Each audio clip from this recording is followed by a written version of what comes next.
Şəmkirdə yeni baxış, yeni imkanlar. Şəmkir Aqropark adlı biznes forum keçirilib. Tədbirin əsas məqsədi potensial investorları və geniş ictimaiyyəti məlumatlandıraraq həmin sahəyə investisiya qoyuluşunu stimullaşdırmaqdan ibarətdir.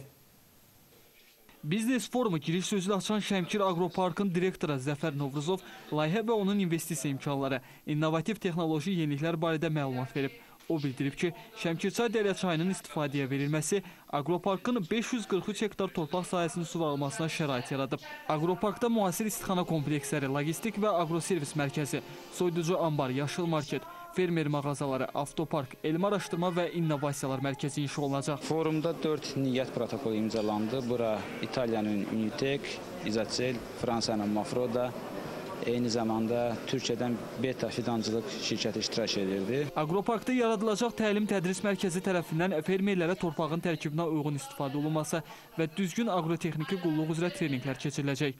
Qonaqlar Azərbaycanda fəaliyyət göstərən xarici şirkətlərin nümayəndələri ilə müxtəlif slaydlar vasitəsilə təcrübələrini bölüşüblər. Sonda Şəmkir Aqroparkının əməkdaşlıq etdiyi xarici şirkətlərlə niyyət protokolu imzalanıb.